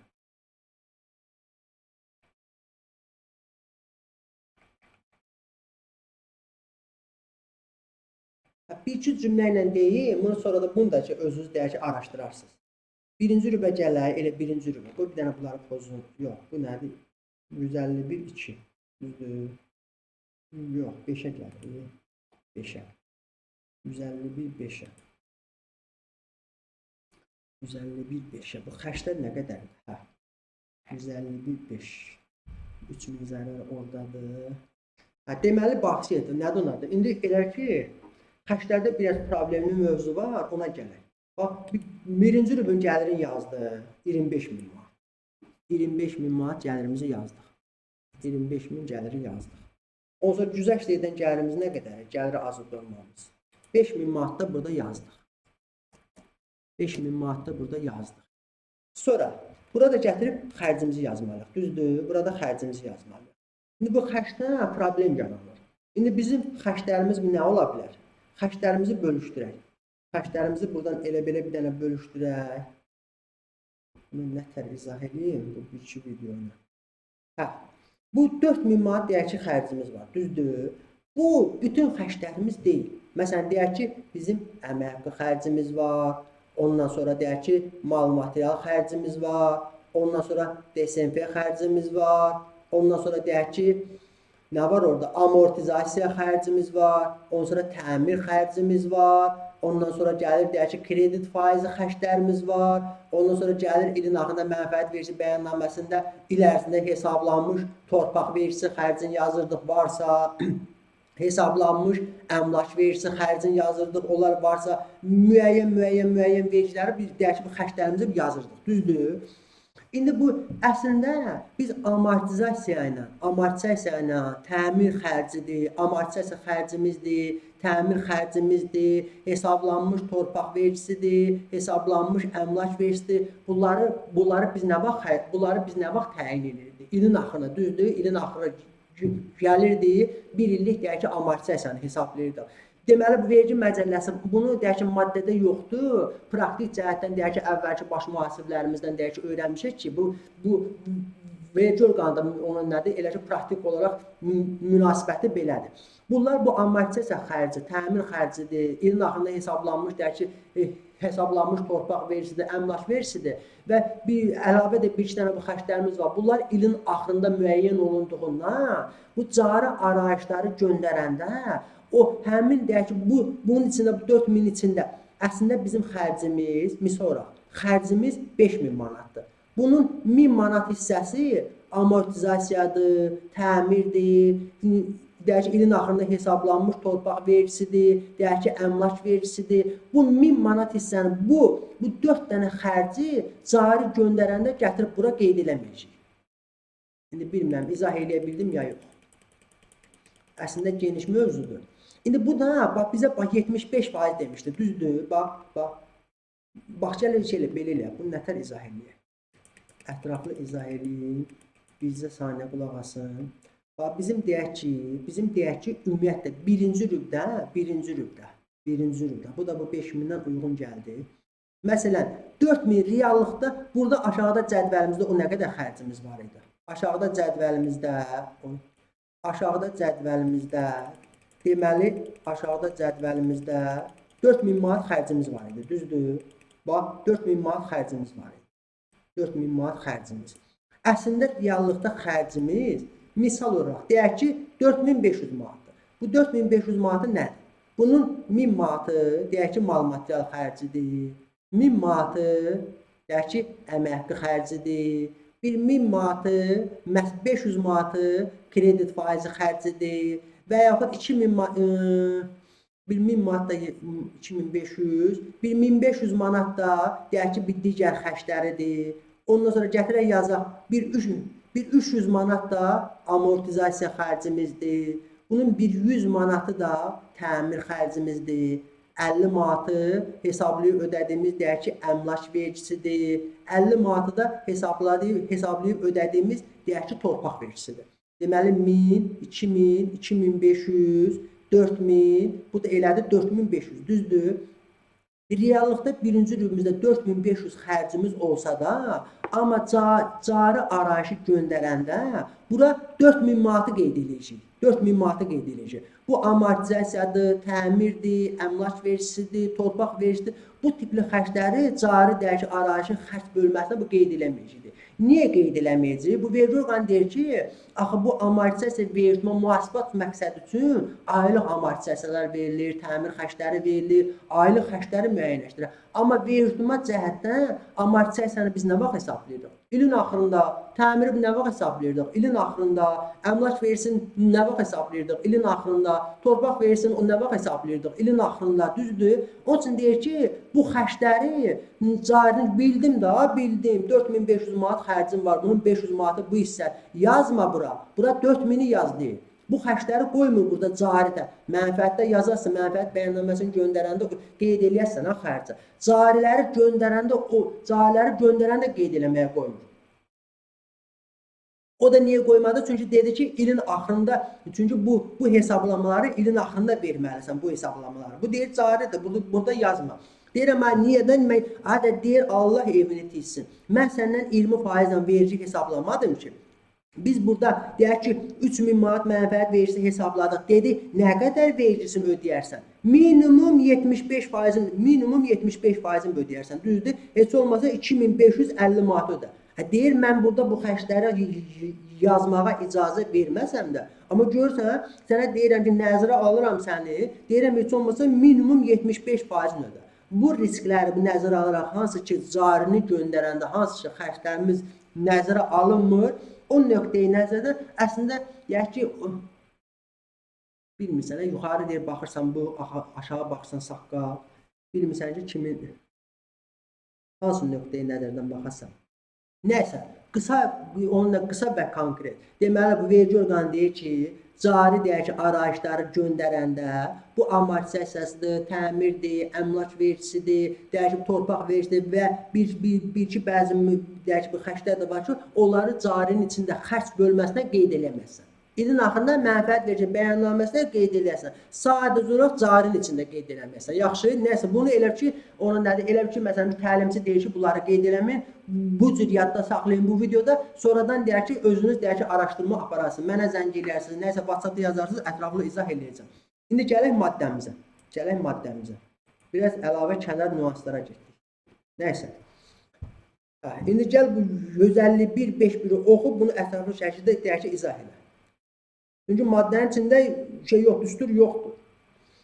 Əvvəllər fəaliyyəti və ya vergi tutan mənfəəti olmayan vergi ödəyicilərinin mənfəət və ya gəlir vergisi üzrə cari vergi ödəmələri təqdim ilə ərzində rublər üzrə artan yekunla əvvəlki ilin yaranmış zərər məbləğləri vergi tutan mənfəətdən çıxılmaqla bu məcəllə ilə müəyyənləşdirən müvafiq vergi dərəcəsinə əsasən hesablanır. Hesablayırdıq mənfəətimizi, birinci zərərimizi çıxırdıq. Bax, bircə saniyə, bir də gələk ora. Bir də praktik cəhətdən baxaq. Nəsə, bu mövzuları yığışdıraq. Bunlar bizə... Neynədir? Bax, gəlirimizi yazdıq. Gəlirimizi 25.000-i yazdıq. Düzdür? 25.000-i yazdıq. Ondan sonra neynədir? Xərcimizi yazdıq. Xərcimiz yox, gəliri azad olmamızı yazaq. Gəliri azad olmamızı 5.000 də yazdıq. Düzdür? Xərcimizi də yazaq. 4500 olmalıydı xərcimiz, məsələn, reallıqda. Amma biz nə yazdırdıq? 4000 də gətirdik, yazdıq. 4000 də yazdıq. Düzdür? Ondan sonra burada da bir nüans da var. Onu da ki, izah eləmədən başqa videoya qalsın. Yerdə qaldı vergiyə cəlb olunan mənfəətimiz 16.000. 16.000-dən mikronda çıxırıq. Mikronda 12.000-i çıxırıq. Yerdə qaldı 4000 manat vergi tutulan mənfəət. Hər dəfə bir dənə termin deyirəm. Allah evin tiysin bunu. Vergi bilmirsən ki, nətər izah eləyəsən. Vergi tutulan mənfəət, düzdür? Deməli 16.000-dən, yox, üzr istəyirəm, mən də çaşdım. Buranı sildik, buranı da sildik, düzdür? Bunu da sildik, getdik. Bu da silindi. Bizdə saniyə ətraflı izah eləyib. Bax, 25.000 gəlirimiz. 5.000 gəliri azad olmamız, düzdür? 4000 xərcimizi yazdıq. Yerdə qaldı 16000, 16000 vergiyə cəlb olunan mənfəətimiz. Buna da 75% də azad olma verdi. Yerdə qaldı 4000 vergi tutulan mənfəətimiz. Vergi tutulan mənfəətdən də nəyi çıxdı? Vergi tutulan mənfəətdən də 3000 zərərimiz çıxdı. Gah deyir vergiyə cəlb olunan gəlir, gah deyir vergi tutulan mənfəət. 3000'i çıxdıq zərərimizi çıxdıq. Yerdə qaldı 1000 manat, 1000 manatı da 20%-ə vuranda nə qədər eləyir? 2000 manat mənfəət kimin nədir? Bunu da 20%-ə vuranda 200 manat mənfəət vergimiz. Dedi ki, sonra bunu da nə qədərini ödə? Minimum 75%-ini ödə. Minimum 75%. Bu da nə qədər elədi? Minimum 75%-i 150 manat. Deməli, vergi tutulan mənfəətdən, vergiyə cəlb olunan mənfəətimiz, ondan 12.000 mənfəəti azad olmanı çıxdı. Yerdə qaldı vergi tutulan mənfəətimiz. Vergi tutulan mənfəətdən də 3000 zərərimizi çıxdı. Deməli, vergi tutulan mənfəətdən nəyə çıxdıq? 3000 zərəri. Düzdür? İndi maddəmizə baxaq, indi daha da aydın olacaq. Görsən nə deyir? Əvvəllər fəaliyyəti və ya vergi tutan mənfəəti olmayan vergi ödəyicilərinin mənfəət və ya gəlir vergisi üzrə cari vergi ödəmələri təqvim ili üzrə rüblər üzrə artan yekunla əvvəlki illərdə yaranmış zərər məbləği nə qədər idi? 3000 vergi tutulan mənfəətdən. Vergi tutulan mənfəətimiz nə qədər idi? 4000. Şimdi gələk bura. Deməli, vergi tutulan mənfəətimiz 4000 çıxılsın. 3000 zərərimiz yerdə qaldı 1000 manat. 1000 manatı vurduq 20%-ə. Görürsən, bu məcəllə ilə müəyyənləşdirilən müvafiq vergi dərəcəsinə əsasən hesablanır. Hesabladıq, elədi 200 manat. İndi o biri cümləsini oxuyaq. Cari vergi ödəmələn məbləği mənfəətdən və ya gəlirdən verginin məbləğinin 75%-dən az olmamalıdır. Dedi, bunda minimum, istəyirsən 200 manat ödə, problem yoxdur. Amma dedi, minimum məbləğ hədd müəyyənləşdirdi ki, nə qədər ödəməlisən? 75%. Bunda 75%-i nə qədər elədi? 150 manat. Bunu da ki, bu hissəsində kimi deyək ki, izah elədi. Sonra gəlir. Sonra ardın davam eləyək.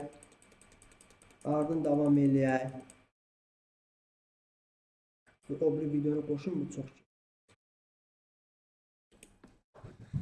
Başlayaq. Deməli, harada qalmışdıq? Bura, bu hissədə qaldıq. Ondan sonra nə deyir? Davam edək.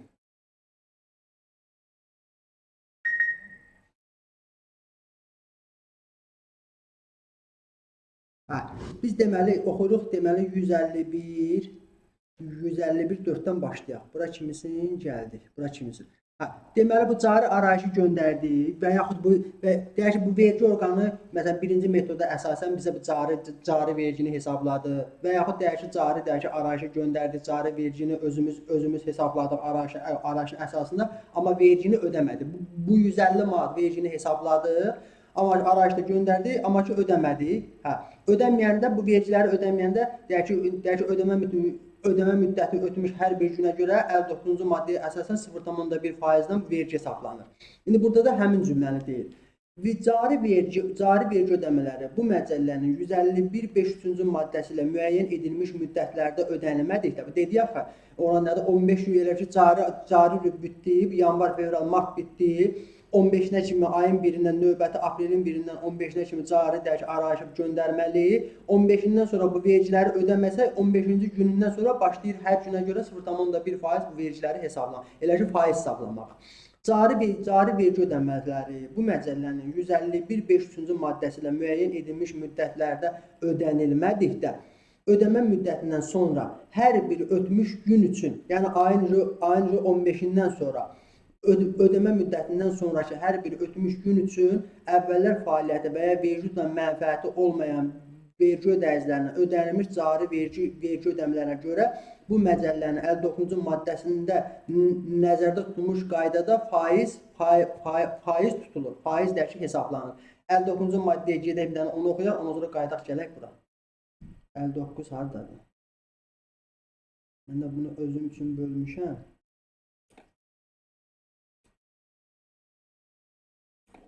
Hə, 59-cu maddəni oxuyaq. Görsən nə deyir? 59.1.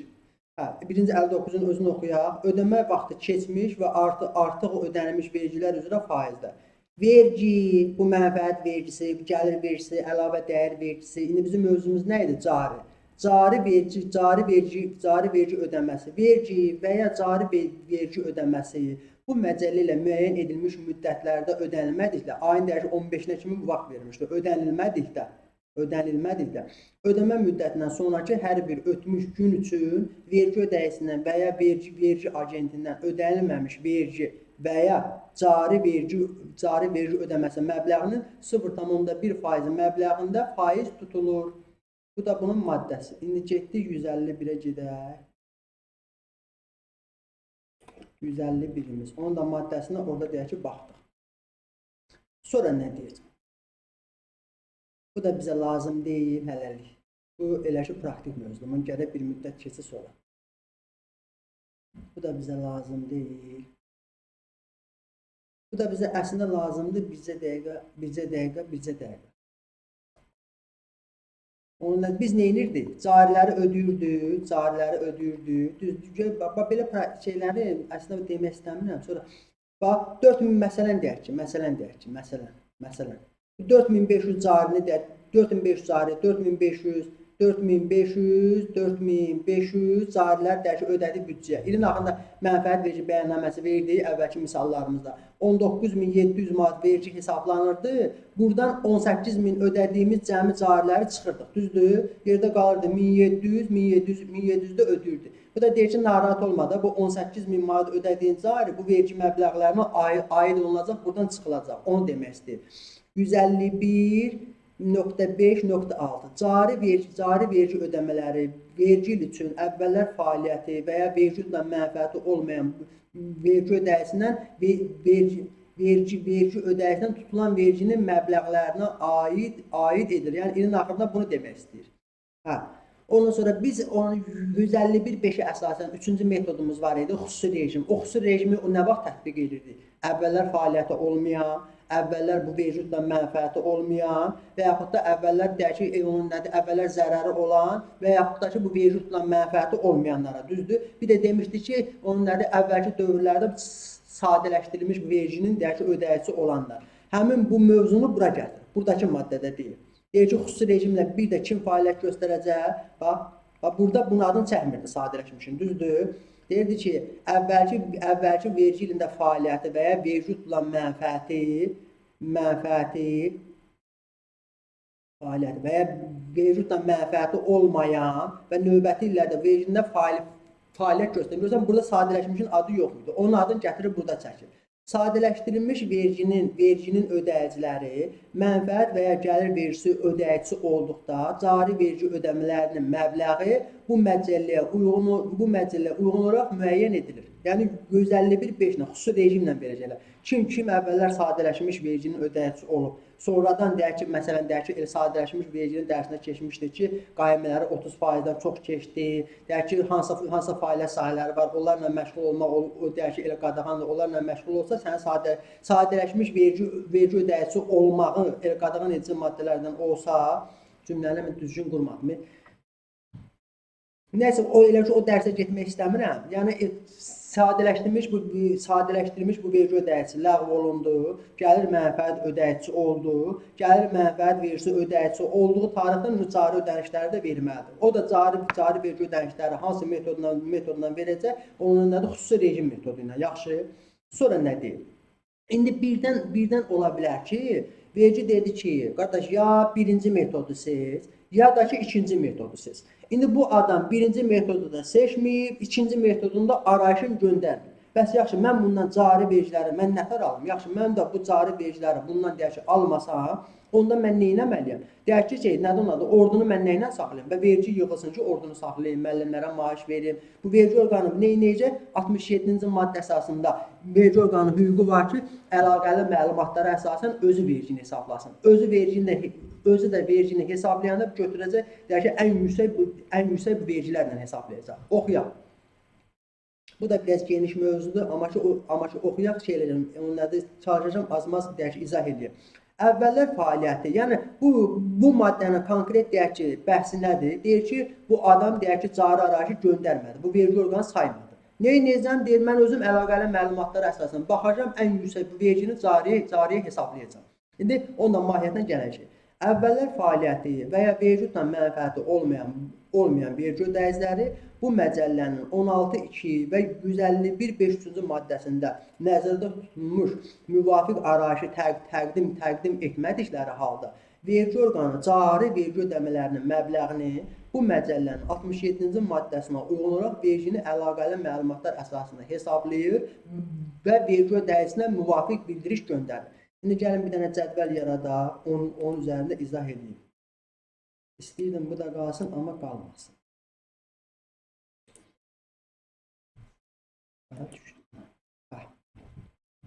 Açaq, bunu da izah edeyim, ondan sonra haradadır? Başladıq. Yəni, qoy fikrimi toparlayayım.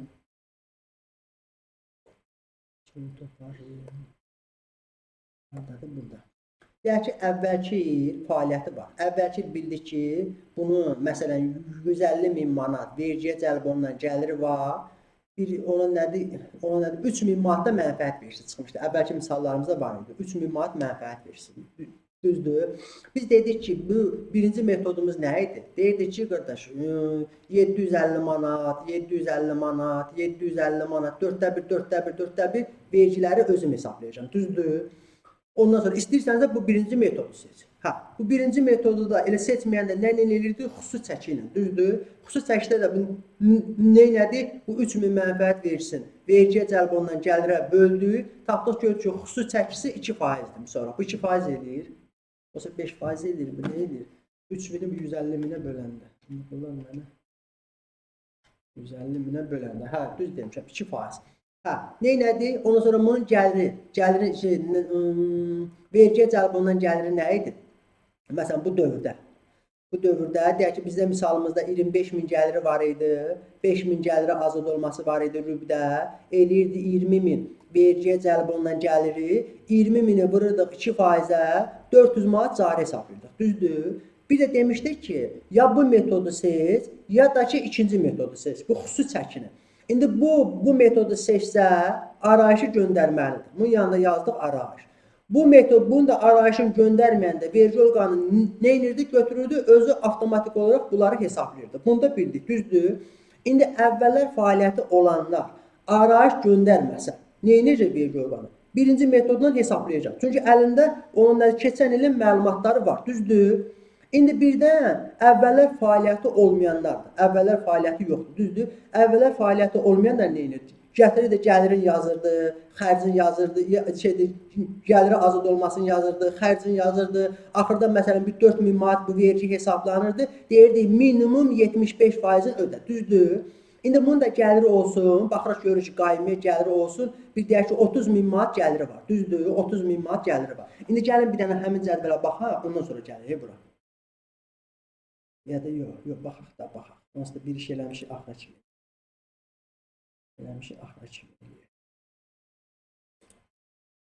Bu mürəkkəb metodda nə edirdi? Bu gəlirdi, 25.000 gəlirin yazırdı, gəliri azad olmasını yazırdı, bundan bunu çıxırdı, ondan sonra xərcin çıxırdı, ondan sonra yerdə qalırdı 16.000 mənfəət, bu deyək ki, mənfəəti azad olmasını çıxırdı, ondan sonra zərərin çıxırdı, ondan sonra 1000 manatın yerdə qalırdı 1000 manat, bunu da vururdu 20%-ə, 1000 manatı da vururdu deyək ki 20%-ə, 1000 manat da vururdu 20%-ə, elədi 200 manat vergi, deyirdi minimum 75%-in ödə. 150 manat vergini ödə, düzdür. Görürsən, xərclərin çıxırdı, gəliri azad olmaların çıxırdı, mənfəət azad olmaların çıxırdı, deyək ki, zərəri azad olmaların çıxırdı. İndi bizim gəlirimiz, deyək ki, elektron qaymə göndərmişik, misal olaraq, gəlirimiz nə qədərdir? 25.000 manat, düzdür. İndi gələk bura, deməli, qaymə ilə deməli, gəlirimiz nə qədərdir? 25.000 manat. İndi görək bu vergi orqanı nə edəcək? Görək vergi orqanı nə edəcək? Burada haradaydı? Vergi orqanı nə edəcək? Deməli, bizim bu vergi orqanı gördü ki, qaymə ilə ona nədir? 25 min idi. Hə, 25 min manat gəlirimiz var idi. Gəliri azad olmamız var idi bir 5 min, xərcimiz var idi bir 4 min, o sonra zərərimiz var idi bir 3 min. Bu da ki ümumi gəlirimiz idi, düzdür? İndi məsələn bu adam arayış göndərmədi. Arayışı göndərməyəndə, bu deyək ki, əvvəllər fəaliyyətdə olan arayış göndərməyəndə biz nə edirdik? Əlimizdə əvvəlki ilin məlumatları var deyil, 750 vergiləri hesablayırdı.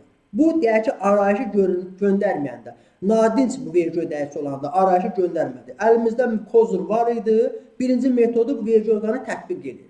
İndi əvvəllər fəaliyyəti olmayan, bu ildən fəaliyyət göstərən, bəs bu yaxşı arayışı göndərməyəndə nə olacaq?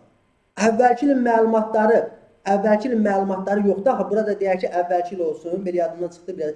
Əvvəlki ilin fəaliyyəti yoxdur, axı əvvəlki fəaliyyət olmadığından mənfəət vergisi yoxdur, xüsusi çəki yoxdur, nəysə bir şey yoxdur ki, əvvəlki fəaliyyəti baxırsan, bu deyək ki, arayışı göndərməyəndə mən götürdüm birinci metodu mən tətbiq edirdim.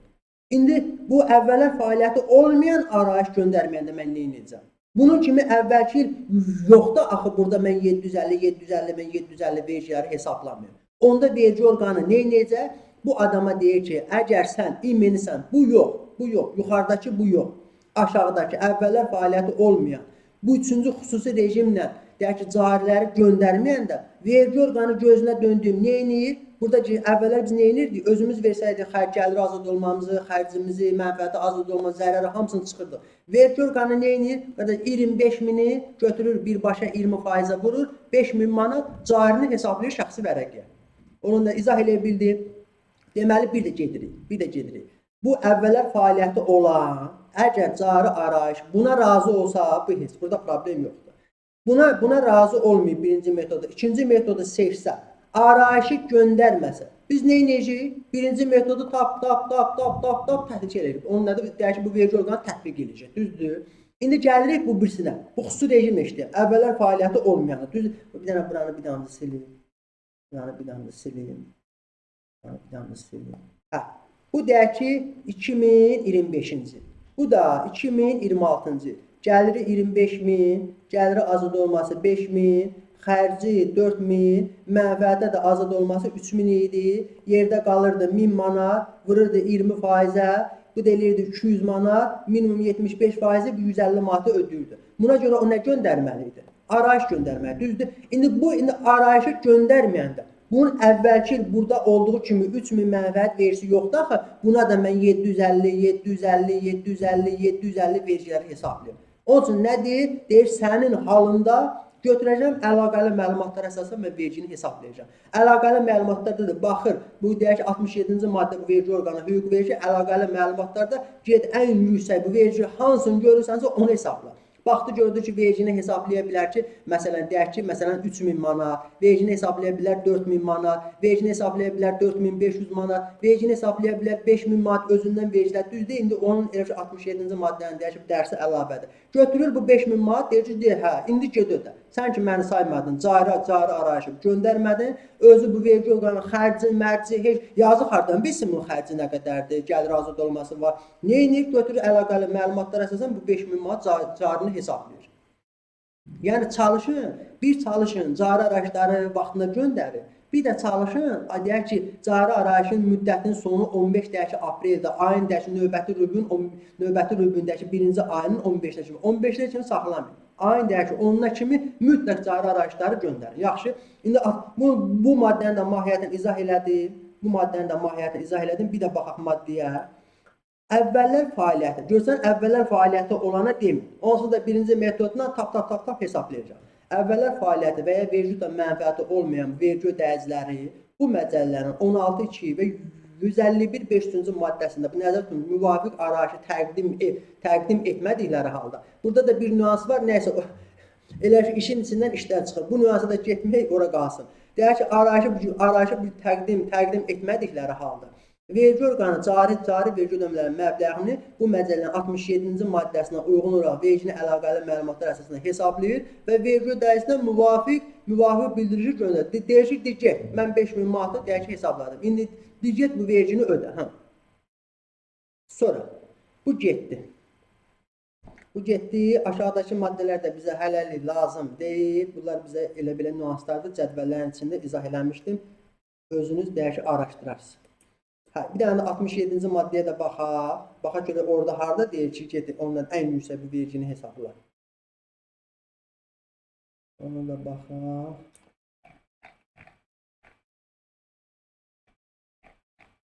Neçədəydi, yadımda olsun.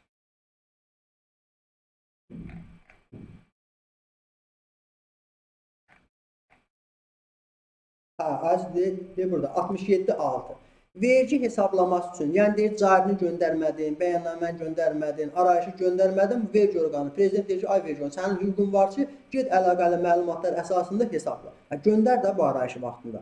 Verginin hesablanması üçün bu vergi ödəyicisi barədə vergi orqanında bir neçə əlaqəli məlumat olduqda ən yuxarı məbləğdə verginin hesablanmasına əsas verən əlaqəli məlumata əsasən bu vergini hesablayır. Bunu da burada oxuduq. Ondan sonra bizə elə ki bir nüansda maraqlıdır. Bizə bir nüansda maraqlıdır. Hə, bir dənə də bunu deyim. Düzdür, bu elə ki bizim mövzumuza aid deyil. Cariləri hesablayanda bu 4500 cari, 4500 cari, 4500 cari, 4500 cariləri hesabladıq. Hansısa deyək ki, hansısa metodda görə. Bunu da müxabirləşməsini bu şeylər verərsiniz ki, 901 521, 901, 521, 901, deyək ki, bir S-də versəz, nə də versəz müxabirləşməsin, 521, bu bunun deyək ki, hesablanmalarıdır. 901, 521, ödəmələrdə deyək ki, 223, bankdan ödəsəniz və yaxud da deyək ki, elə kassadan ödəsəniz, müxabirləşmələr verəsiniz, deyək ki, 521. İlin axırında da onun da müxabirləşməsini vermirəm, özünüz baxarsınız. Sonra da bir nüansımız da yaranır. Deməli, biz mənfəət bəyannaməsi göndərməyəndə, ədvi bəyannaməsi göndərməyəndə vergi orqanı bizə elə ki 40 manat sanksiya yazır. Deyək ki 57-ci maddə ilə 40 manat sanksiya yazır. Amma cari arayışı göndərməyəndə bizə 40 manat sanksiya yoxdur. İndi onun da səbəbi nədir? 40 manat sanksiya niyə yoxdur? Onsuz da nədir? Əlində pozur var. Əgər əvvəlki dövrlərdə deyək ki, dövriyyəsi var idisə, bir 18.000 manat vergi hesablanmışdırsa, vergi orqanındakı Allahındandır ki, sən deyək ki, arayışı deyək ki, düz deyil, bu ifadə düzgün deyil. Nəysə, bu deyək ki, əvvəlki dövrlərdə dövriyyən var, əvvəlki dövrlərdə dövriyyən yoxdur, düzdür. Amma burada cari ildə 2026-cı ildə var dövriyyən. Bayaqları var idi, 25.000 dövriyyəmiz, ondan sonra 5.000 gəliri azad olmamız, 4.000 xərcimiz, 3.000 mənfəəti azad olmamız. İndi bu deyək ki, cari arayışı biz göndərməyəndə bu vergi orqanı əlaqəli məlumatlar əsasında hesabladı, düzdür. Amma cari arayışı biz bu da ki, cari arayışı göndərməyəndə bu nə edirdi? Birinci metodu deyək ki, tətbiq edir, düzdür. İndi biz də mənfəət bəyannaməsini göndərməyəndə, digər bəyannamələri göndərməyəndə bu vergi orqanı vergini hesablamaqdan da əlavə götürür 40 manatda deyək ki, cəza verici olaraq bir 40 manatda sanksiya yazır. Amma carinin arayışını göndərməyəndə 40 manat sanksiya deyək ki, yazmır. Niyə? Çünki əlinə pozur düşür. Bu götürür buna, deyək ki, əvvəlki verginin əsasında 4/1 vergilərini hesabladı. Lap güclü pozur düşdərinə. Tabi bir bunun deyək ki, bir bunun şapalağı o biraz çox olur. Onun üçün o nə deyir? Deyir ki, o narahat olun. Bu 40 manat sanksiyanı mən yazmıram. Götürür əlaqəli. Buna neynəyəcək? Deyək ki, 4/1-dən hesablayacaq. Buna neynədir? Bayaqları az öncə qeyd elədi ki, əlaqəli məlumatlar əsasında hesablayacaq. Bunu da qeyd elədi. Ondan sonra telefonda qeyd eləmişdim ki, nələri də deməliyəm, bir də ona baxaq. Müxabirləşmə dedik. Ondan sonra minimum 75% dedik. Amma onun səbəblərlə getmədik. Carinin tarixlərini dedik. Hə, onu da dedik. Hə, bir dənə nüansımız qaldı. Onu da cədvələ gedək. Bir dənə cədvələ, ikinci cədvəlimiz haradadır? İkinci cədvəlimiz burada. Onu da sileyim. Bunu silək. Hə. Deməli, bizim birinci rübdə, bu buranı da biraz düzəldim. Bu geniş mövzu olsun, bax. Hə. Bizim deməli dövlət bizə deyək ki, əvvəlki dövrdə fəaliyyətimiz var, düzdür. Vergi orqanı deyək ki, 2 dənə metodum var. Hansını istəyirsən seç. Deməli, əvvəlki illərdə də deyək ki, mənfəət vergimiz olub 12.000, düzdür, 12.000. 12.000. O nə qədər cari verməlidir bu birinci metodu seçsə? 3.000, 3.000, 3.000, 3.000 manat cari, düzdür? Amma ikinci metodu seçsə biz nə edəcəyik? 25.000-dən 5.000 çıxırdı, vergiyə cəlb olunan gəlirimiz olurdu 20.000 manat, 20.000 manat, 20.000 manat. 20.000 manat, 20.000 manat. Bunu da burada deyək ki, bunu da burada 8%-ə 640 manat carini hesablayırdı. Düzdür? Biz baxırıq görürük ki, qoy bunun üzərindən yox, hansının üzərindən izah edim ki, sizə maraqlı olsun.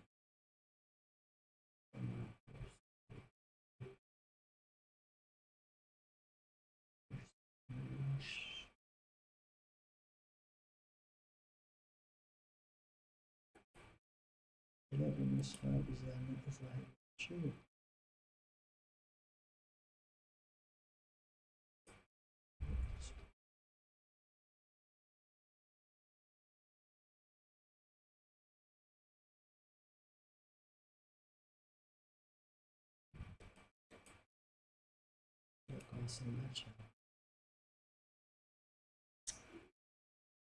Cədvəl hazır deyil. Bunu izah edirəm.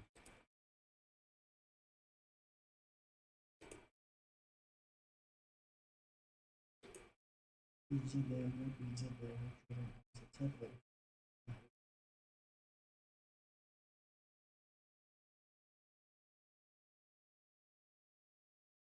Bunun üzərinə görə. Görüm, indi birdən cədvəl uyğun olmasa, bunu onları gərək elədim, əvvəldən hazırlayardım. Əslində videoları tez bitirə bilərdim, özümü belə çətinliyə salmazdım. Amma deyirəm, qoy sizin üçün maraqlı olsun, tabi bir iş görmüşük. Baxaq kimi. İndi gəlirik, deməli biz burada analiz edirik ki, ikinci metod, düzdür? Nə qədər cari verməlidir burada?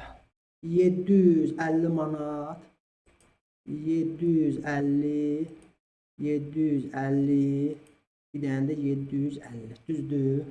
Deməli, birinci metodu seçsək 750, amma ikinci metodla göndərsək, deyək ki 400, düzdür? İkinci metodla göndərsək 400. İndi bu bizə sərf elədi. Birinci rübdə baxdıq gördük ki, bu bizə sərf eləyir. Nədir ona? Özümüz göndərmir. Özümüz göndərməsək, yoxsa yuxarı çox vergi hesablanacaq. Bunu belə deyək ki, birinci rübü göndərdi. İkinci rübə gəldi. Baxdıq gördük ki, burada bunu silək. Baxdıq gördük ki, gəliri azad olmamız yoxdur. Düzdür? Deyək ki, bu da yoxdur. 6500 xərcimiz də yox. Məsələn, 1000 manatda xərcimiz var. 1000 manatda xərcimiz var. Bunu hesablamadı carini. Carini xüsusi rejimlə.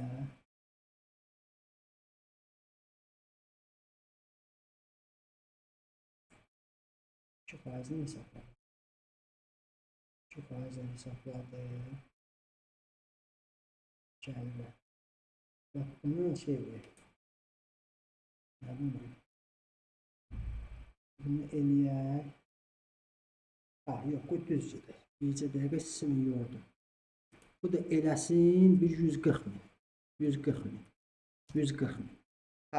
Bu 140.000 hesablandı. Eşidirsiniz? Məsələn, deyək ki, 140.000 gəlirimiz var. Bir 6.000-də gəliri azad olmamız var. Deyək ki, laf var. 6.000-də gəliri azad olmamız var. Bir 9.000-də xərcimiz var. Düzdür? Biz nə etməliydik? Yerdə qalırdı. Məsələn, deyək ki, onun ikinci rübdə gəlirimiz çoxdur. Yox, bir də gələk. Deməli, burada 25.000 gəlir, 5.000 azad olmaz, gəlir azad olmaz, 20.000 qaldı, 20.000-i 2%-ə vurduq. Baxdıq, gördük ki, biz carini göndərsək 400 manat eləyir, amma bu vergi orqanı hesablasa 750 manat. Onun üçün bizə sərf edir, deyim 400 manatla göndərdik, düzdür? Deyək ki, ikinci rübə gəldi. Baxdıq, gördük ki, bu gəlirimiz çoxaldı ikinci rübdə. Biz özümüz deyək ki, ikinci metodla versək, cari vergimiz eləyir, deyək ki, 2680 manat. Amma bu vergi orqanı biz carini göndərməsə, bu vergi orqanı özü hesablasa, bu 750 manat edir. Bir də ki, bu vergi orqanı demişdi axı, özüm hesablasam, ilin axırına kimi özüm hesablayacağım. Bu bir rübdədə, üçüncü rübdədə özün verə bilmərsən bir də təkrar. Bunu əgər hansı rübdədə özün hesablamazsan, Mənim öhdəmə buraxsan, hə, görsən burada bax bunu deyək ki, özü verdi, bu aktiv olmadı, bunu sildi. Bu vericinin əlindən bu kozur getdi. Deyək ki, ikinci rübə gəldi, analiz edirik, baxıb görürük ki, özümüz versək, şey eləyir, 2680 manat cari edir. Deyirik ki, bu vergi orqanı şey eləyir, arayışıb göndərməyə, qoy vergi orqanı özü hesablasın. İndi vergi orqanı biz arayışıb göndərmədik, 2680 ilə göndərmədik, vergi orqanı bu 750 manatı özü hesabladı, düzdür? Bizə dəqiqə. Vergi orqanı 750 manatı özü hesabladı. Düzdür, burada məbləğlər az fərq edir. Hə, bu bizə sərf elədi, biz göndərmədik. İndi belə olanda götürəcək bu vergi orqanı hər 3 rübü özü hesablayacaq. Düzdür? 3 rübü özü hesablayacaq. Bayaqları bunu qeyd eləmişdik. Amma bu biraz bir təhlükəlidir. Birdən nə ola bilər? Məcburdur axı bu vergi orqanı hesablasın. Birdən burada gəlirlərimiz olmaz. Birdən burada gəlirimiz obrurub, mənfəətimiz şey olmadı, gəlirlərimiz olmadı. Gəlirlər də olmayanda nə edəcək? 0 manat cari verəsiniz. Onun adı cari deyək ki, ödəməli deyilsiniz. Amma nə olacaq? Deyək ki, siz arayışa siz göndərmədiyinizdən bu rübdə artıq hüquq keçdi vergiyə. Bu üçüncü rüb bu vergi orqanı bu 750 manat carini öz hesablayacaq. Deyək ki, bu dördüncü rübdə məsələn fəaliyyətimiz olmadı. Deyək ki, onun adı heç nə yoxdur burada, düzdür? Yenə də 0 manat vergi verimi cari verməkdən yenə də məcbur olasınız bir 750 manat carini deyək ki, ödəməli olasınız. Onun üçün nə edirsiniz? Ən risklisi elə çalışın. Əgər deyək ki, elə gələcək dövrləri bilirsinizsə, məlumatınız varsa, bu cür nüans yaransa, məsələn deyək ki, baxdınız gördünüz ki, onun adı 750 manat cari bu vergi orqanı hesablasa, biz də deyək ki, bu 400-dür. Yox. Deyək ki, burada olacaq 300 manat, misal olaraq da, məsələn, burada olsa ki, məsələn, burada olsa, məsələn, 500 manat. Burada olsa 500 manat.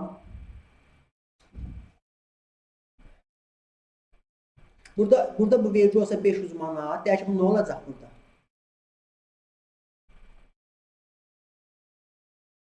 Dörddə birini necə etməli? Hə, burada olacaq 125 manat, 125 manat, 125 manat, 125 manat. İndi baxırsınız, görürsünüz ki, siz carilərdə əslində deyək ki, dövriyyəvizdən məlumatlarınız olsa, carini burada məsələn deyək ki, 450 burada, bir 600 manat burada, bir 1000 manat burada, 1000 manat burada, bir 1500 manat burada. Məsələn deyəndə təxmin edirsiniz ki, belə bir məbləğ çıxacaq buralarda.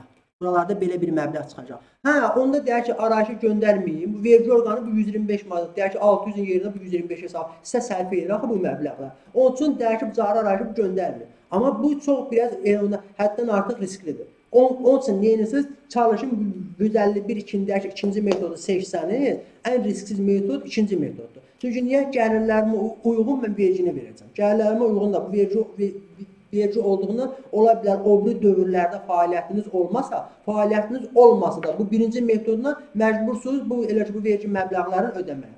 Onun üçün ən risksiz məsləhətlisi elə çalışın ikinci metodla işləyin. Bir də ki, cari arayışları vaxtına göndərin. Hə, bir dənə də nüans var, onu da ki, izah edeyim. O da çoxlu sualların, bu vergi sual cavabına baxırdım, gördüm ki, orada var. Verginin sual cavabında o nüanslar çoxdur.